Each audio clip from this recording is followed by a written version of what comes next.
Hello সবাইকে, সকলে কেমন আছো? তো আমার আরও একটা নতুন ভিডিওতে সবাইকে ওয়েলকাম।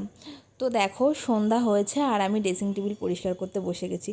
আমার একটা খুবই খারাপ হ্যাবিট আছে, যেটা হচ্ছে সন্ধ্যা হলেই আমি ঘর পরিষ্কার করি। দিনের বেলা না আমার কখনোই ইচ্ছা হয় না যে ঘরটা একটু পরিষ্কার করি কিংবা সাফাই করি, যেখানে ধুলো পড়েছে সেখানে পরিষ্কার করি। এটা খুবই আমার বাজে অভ্যাস হয়ে গেছে, কেন কে জানে। এটা বিয়ের আগে থেকেই ছিল, তবুও বিয়ের পরে আরও বেশি হয়ে গেছে। দিনের বেলা একটু করে রান্না করব, বসে থাকবো, ফোন দেখব, এইগুলোই করতে থাকি। আর রাত হলেই মনে পড়ে এইখানটাতে ধুলো আছে, ওইখানটাতে ধুলো আছে, সেই নিয়ে বসে যাই। যখনই দেখি তখনই সাফাই করতে বসে যাই, কিন্তু দিনের বেলা যদি দেখি, দিনের বেলা আর মন চায় না।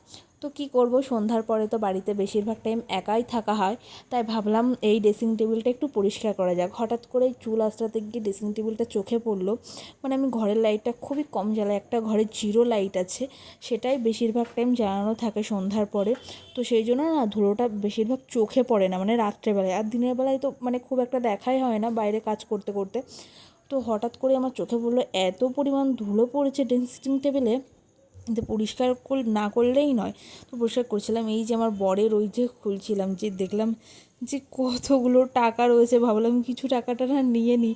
তো ভাবলাম না থাক, এটা করা যাবে না। অনেককে দেখি টাকা নিয়ে নেয়, আমার এই স্বভাবটা আবার নেই, না বলে নেওয়াটা আমার কাছে কেমন একটা মনে হয় আর কি।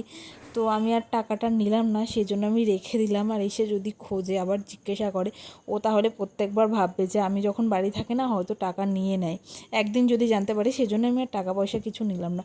আর এই যে তোমাদের সাথে এই জিনিসটা শেয়ার করছি, এটা হচ্ছে ল্যাম্পশেড। এটা যখন আমাদের ফার্স্ট অ্যানিভার্সারি হয় তখন আমরা আসানসোলে ছিলাম, মানে আগের বছরই আর কি।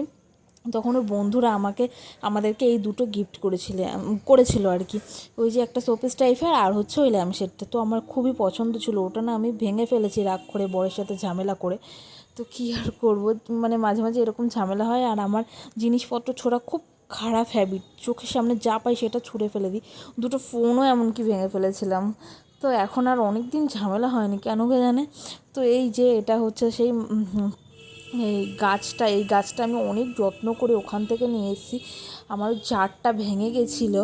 তো এটা কী গাছ আমার ঠিক এখন মাথায় আসছে না, তোমরা যদি জেনে থাকো অবশ্যই কমেন্ট করো। আমার ঠিক এখন মাথায় আসছে না। তো ওটা ভীষণ ময়লা পড়েছে, তো আমি জারটা ভেঙে ফেলেছিলাম, মানে আসানসোল থেকে আনতে আনতে আমার জারটা ভেঙে গেছে। তো অনেকটা রাস্তা ছিল সেই জন্য। তো গাছটা না আমি কোনো রকম বাঁচিয়ে রেখেছিলাম, তারপরে ওকে দিয়ে জার কিনে আনিয়েছিলাম আর কি। তো ওই জারটাতে ওখান থেকেই বলে দিয়েছিলো এর মধ্যে ঠান্ডা জল দেবে সব সময়, তাহলে গাছটা ভালো থাকবে। তো গাছটা রাখার আর সেরকম কোনো জায়গা পাইনি, তাই ড্রেসিং টেবিলের ওখানটাতেই রেখে দিয়েছি। তো এই যে আমার অলমোস্ট সব কমপ্লিট হয়ে গেছে ড্রেসিং টেবিল পরিষ্কার করা, ড্রেসিং টেবিল আর কি। তো এইখানটাতে আমি ক্লিপ নিয়ে বসে গেছি, তো দেখেছি এত ক্লিপ হয়ে গেছে, বাবা রে বাবা প্রচুর। আর আমি ক্লিপ খুঁজে পাই না, মানে হচ্ছে দরকারে হলে ক্লিপ খুঁজে পাই না, আর বিনা দরকারে দেখি যে এখানে এত ক্লিপ জমে আছে, আর আমি এখানে ওখানে সারাদিন চুলে ক্লিপ রাখবো, খুঁজতে পারি না। তো এইখানটাতে এই ড্রয়ারটা না ভেঙে গেছে বলতে মানে হচ্ছে সেই যেটা টাইট দেয় ওই লাটগুলো না সব খুলে খুলে গেছে। তাই এটার জোড়া লাগানো যায়নি কোনো রকমভাবে, ও বলেছিল লাগিয়ে দেবে, ও আর লাগানোর টাইমই পায়নি।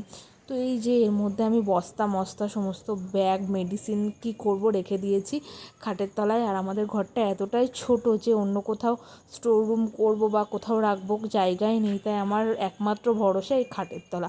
আর খাটের তলা তো পরিষ্কার করাই হয় না, জিনিসে ভরা পুরো ল্যাগেজ ট্যাগেজ দিয়ে। কী আর করবো। তো তোমাদের সাথে চলো একটা জিনিস আমি শেয়ার করি। তো এটা হচ্ছে আমার পুরনো বিয়ের অ্যালবাম, পুরনো বলতে এই তো 1.5 থেকে 2 বছর হবে হয়তো বিয়ে হয়েছে। তো তোমাদেরকে দেখায়, এটা আমার মানে আলমারি গোছাতে গোছাতে হাতে পড়লো, আর দেখেই না ইমোশনাল হয়ে গেলাম। কার না বিয়ের অ্যালবাম দেখলে চোখে জল চলে আসে, তো হঠাৎ করে দেখলাম।